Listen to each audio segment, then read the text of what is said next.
What were some of the other challenges you had in becoming a pilot? There were a number of them, right from getting a study visa from the South African embassy In Ghana? in Ghana. Okay. The paperworks are a lot, and time when I come back home to renew it, they require a police clearance from there, which is about 6 months. And the first time I didn't know about it, so being here and trying to get the police clearance from South Africa, it was really challenging. And again, at school we had exams. For PPL we write 8, and then for CPL we write another 10. 18. Yeah. Wow. So for each set you have 18 months to complete it. And my time is running, yet my study visa is delaying because of these paperwork and ups and downs.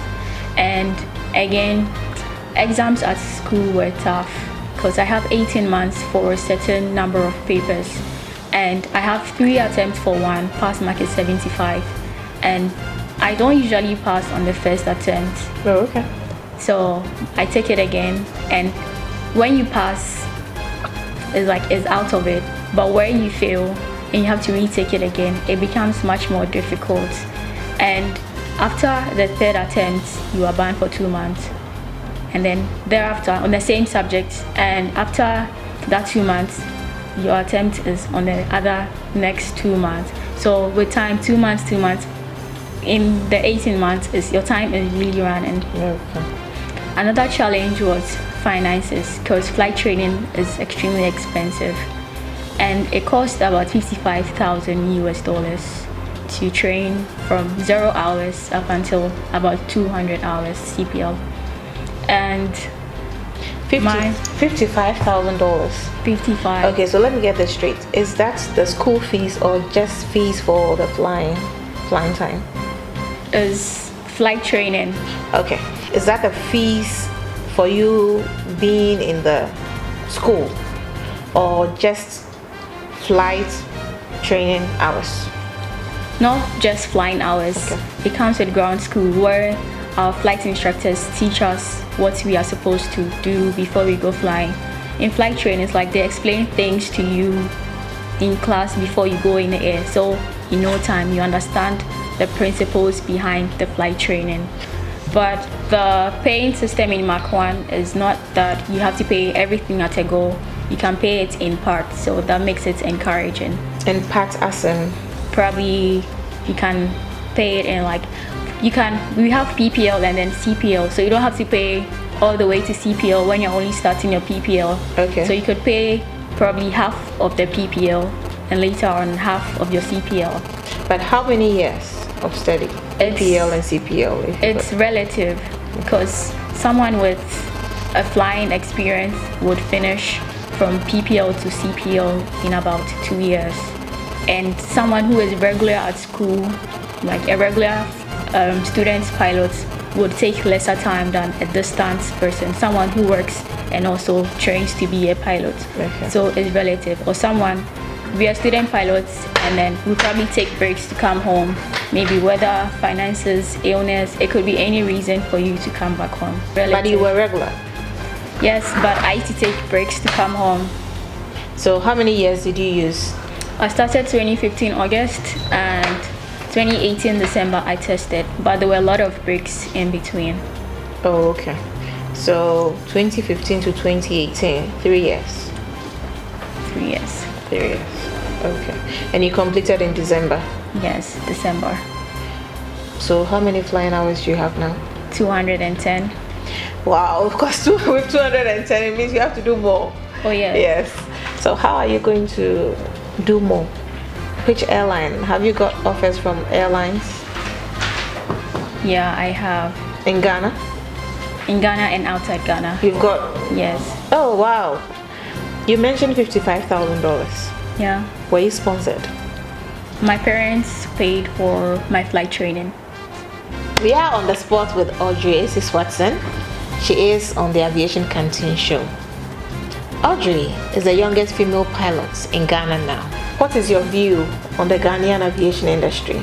The Ghanaian aviation industry is growing, well, from where I used to see it, and there's more to be done.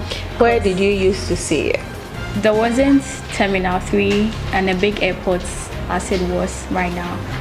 Well, the airports was what I used to tell how big our aviation industry was. Okay. But now it seems really big and it's growing.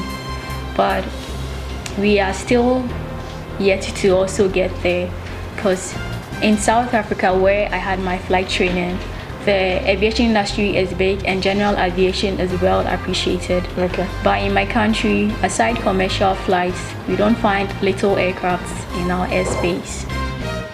My name is Charles Chum. I am the director of Ghana Civil Aviation Training Academy. Hello, Ghana. My name is Audrey Swatson, and I'm Ghana's youngest female pilot, CEO of Excel Aviation Limited. I duly endorse GH-Aviation I endorse GH-Aviation as the authentic mouthpiece and everything about aviation and more. We have the Terminal 3, which is doing international flights. Yeah. We have Terminal 2, handling domestic. Terminal 1 may be used to handle this small aircraft you're talking about. Wow. Hopefully. So the aviation industry, as you said, is growing. As the youngest Ghanaian female pilot, what are your aspirations and expectations for the Ghanaian industry, aviation space?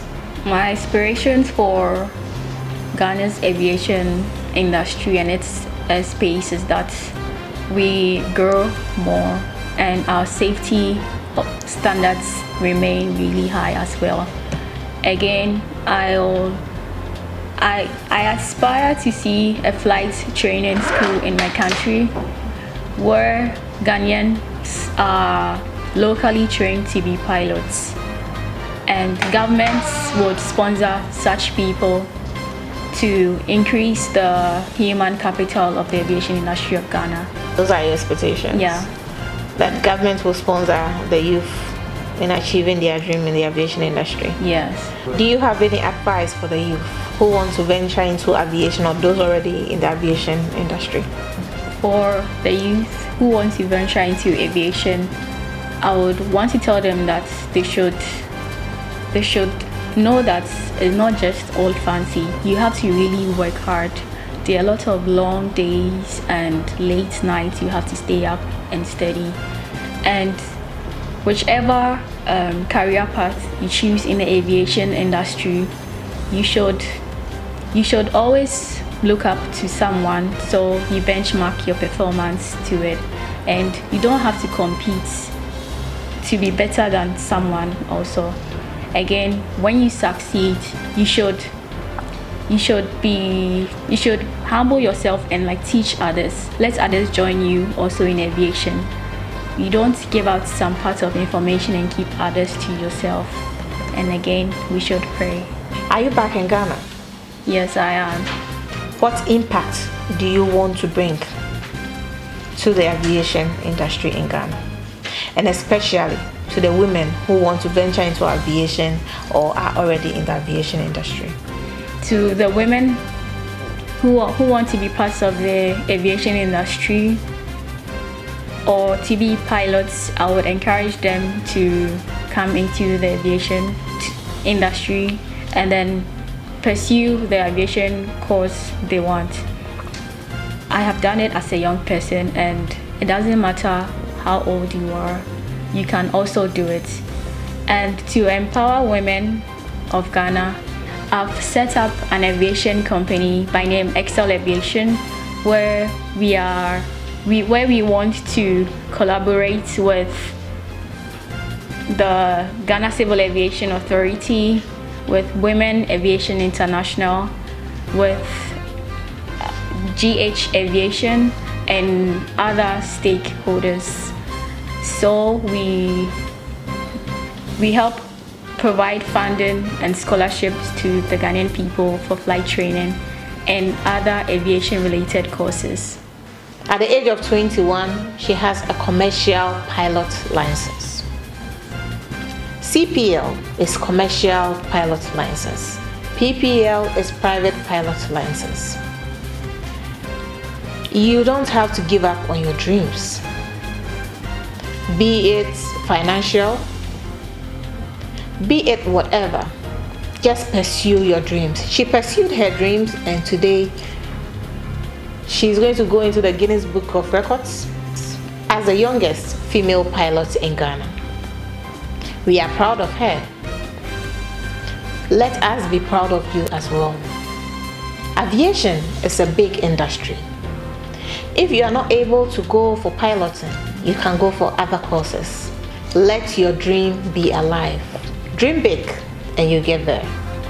This is the Aviation Canteen Show. We are on the spot with Audrey Swatson. Aviation Canteen, we serve it hot.